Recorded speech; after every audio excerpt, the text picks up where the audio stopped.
తోటకూర పెసరపప్పు అంటున్నాను. తోటకూర పెసరపప్పుకు కావాల్సిన పదార్థాలు: పెసరపప్పు అయితే ఒక 20 నిమిషాల ముందు ఇలా నానబెట్టాలి. ఇలా నానితే సరిపోతుంది. దీన్ని వేయించని అవసరం లేదు, పచ్చిదే నానబెట్టాలి. కడిగి 2-3 సార్లు కడిగేసి నానబెట్టాలి. అట్లాగే తోటకూర కూడా క్లీన్ చేసుకొని కోసి చిన్నగా కడిగి ఇది కూడా పక్కన పెట్టేసి ఉల్లిగడ్డ, పచ్చిమిరపకాయలు, కరివేపాకు, 4 టమాటాలు. ఇప్పుడైతే కర్రీ ప్రాసెస్ చూద్దాం.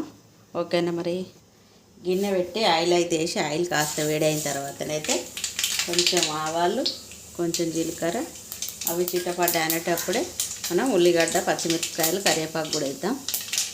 ఇవైతే వేగినాయి కదా, ఇప్పుడైతే వేద్దాం. ఇవి కాస్త ఫ్రై అయిన తర్వాత పప్పు వేసి తోటకూర వేసుకోవాలి.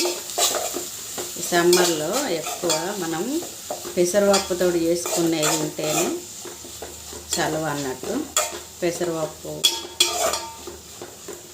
రసం, పెసరపప్పు కర్రీ, టమాటా పెసరపప్పు లాంటివి ఇట్లా పలసటి పప్పు చేసుకొని ఇట్లా తోటకూరలనైనా, గంగవాయిల కూరలనైనా, పాలకూరలనైనా పెసరపప్పు అనేది తీసుకుంటే చలువ అన్నట్టు ఎండాకాలంలో.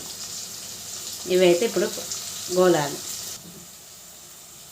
ఇవి కాస్త ఫ్రై అయిన తర్వాత కొంచెం అల్లం పేస్ట్, అట్లాగే కొంచెం పసుపు కూడా వేసి కలబెట్టి మనం టమాటా కూడా వేసుకొని పప్పు టమాటా వేసి అవి కూడా గొల్లనియాలి. ఇప్పుడైతే టమాటా వేసేద్దాం. టమాటా వేసి కొంచెం మగ్గిన తర్వాత పప్పు వేసేసి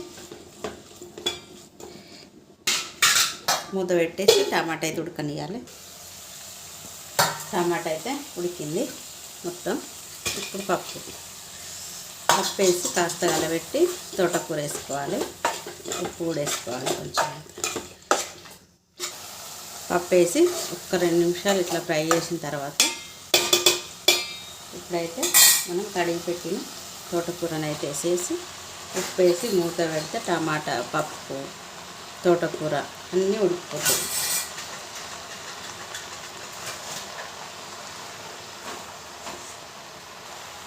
తోటకూర అంత వేసిన తర్వాత ఒక 2 స్పూన్లు ఉప్పు వేసి మూత పెడితే మంచిగా ఉడికిపోతుంది.